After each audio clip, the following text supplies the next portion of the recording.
Hello and welcome again to Business Immigration Online. This presentation is about the issue of labor certification.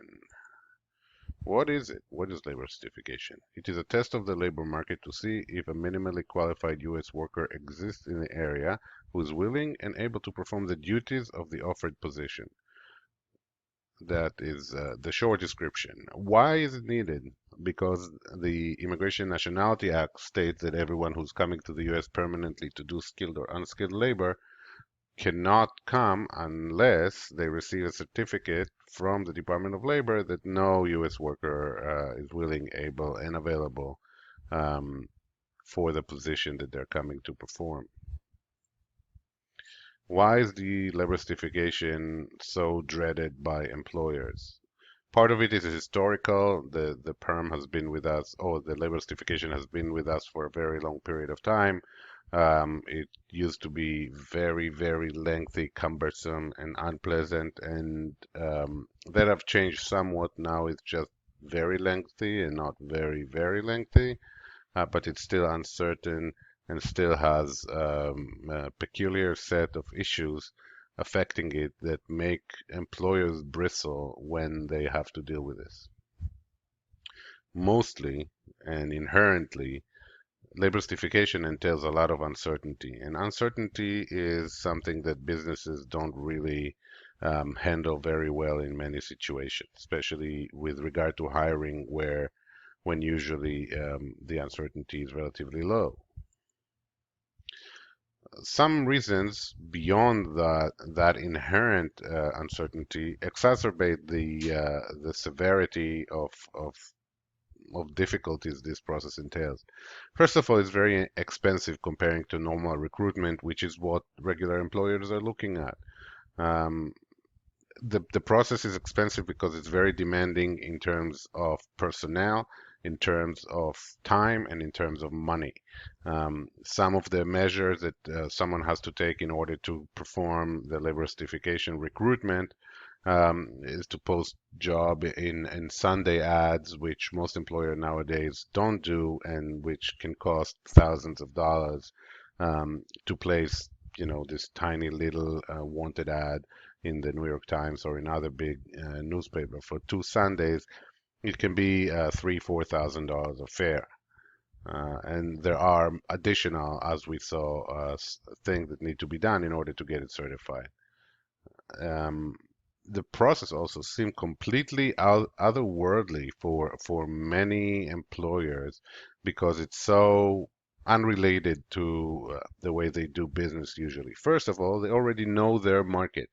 They go through the trouble of the labor certification and hiring someone permanently from who's not American because in most cases they cannot find a U.S. worker to do the job. They already know that these people do not exist. They've tried already, but now they have to do a certain way of trying and documenting and um, doing it in a way that is otherwise very cumbersome for today employers, including the way you draft the job description that must have things of this kind but not that kind.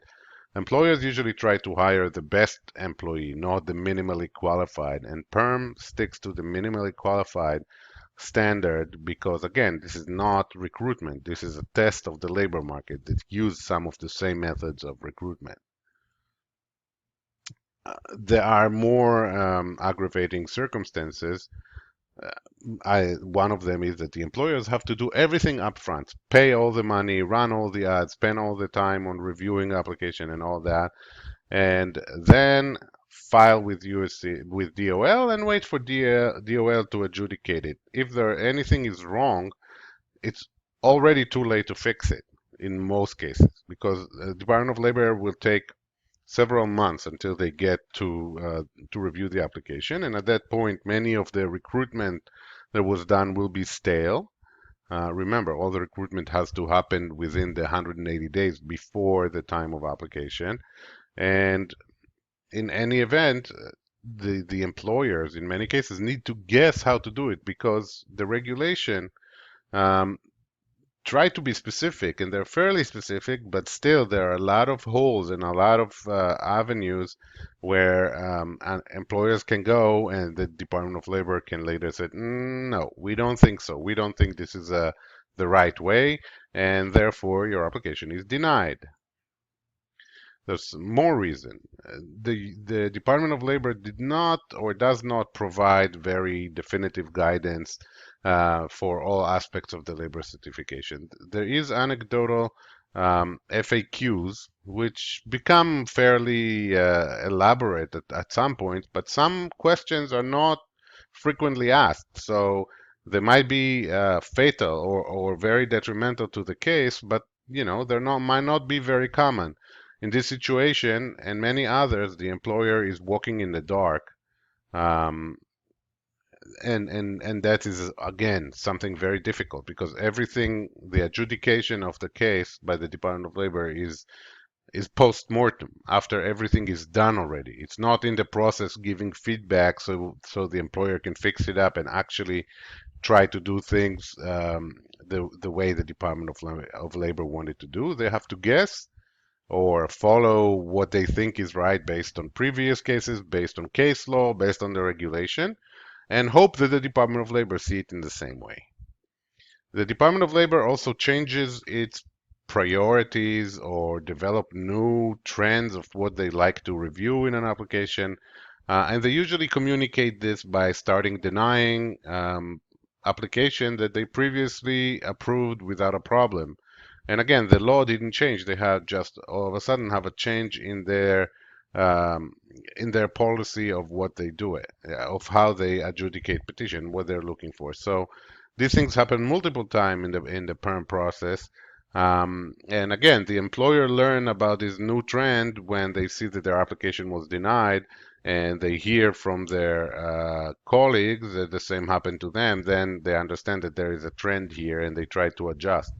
Now, some of these trends are within what it seems to be the mandate for the labor certification, but some of it is more questionable. The Department of Labor is trying to adjudicate whether the foreign national is qualifying for the position, which is traditionally what USCIS was doing, and also what seems to be the right way to do it based on the language of the act. The INA allows the Department of Labor to verify that there is no U.S. workers willing able. It doesn't say that they need to review that the foreign national who is the beneficiary of the process qualifies. This traditionally was done by USCIS, who's better positioned to do it at the I-140 stage when there is more way to explain. The form that people use electronically to file the labor certification is not very big in a sense that you can't really enter all the explanation that you want necessarily. Um, Another very big issue is the perm is very lengthy, and for employer, they usually don't hire today or do all the recruitment today for positions that they need in a year or a year and a half or 2 years.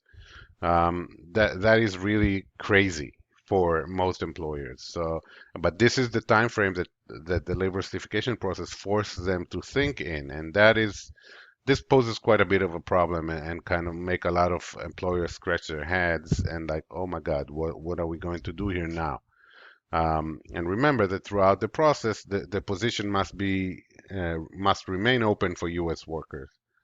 Now, one of the parts of the process through which the Department of Labor verifies the integrity of the process is through audits. Now, audits um, are partly random and partly based on particular triggers. We said like foreign language, like a combination of occupations, everything that they think is either intended to not make it available to all US workers or artificially trying to tailor it or whatever it is. There are many grounds um, for not, to trigger an audit. But in order to have an audit, um, they need personnel. and if they have sufficient personnel to audit 10% of the cases, but they want to audit 30 to 40%, the result is clear. There are backlogs.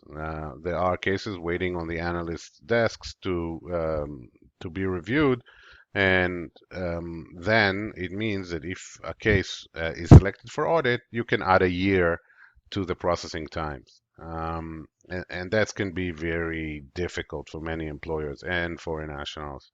Um, each time a reconsideration is required or an appeal, whether you're right or wrong, the delay that is caused to the file is sometimes measured by years. This is entirely inconsistent with how business is done nowadays, and that is, again, it's a matter of priorities, a matter of personnel, and a matter um, of the rates of decisions that are adverse and require this kind of measures. There are also procedural concerns. We mentioned them a little bit before. The process is very exact and unforgiving. So almost every comma, X, or many things, when things are not exactly the way they should be, the result is often denial instead of some more flexibility and an attempt to resolve. It does not exist in this process.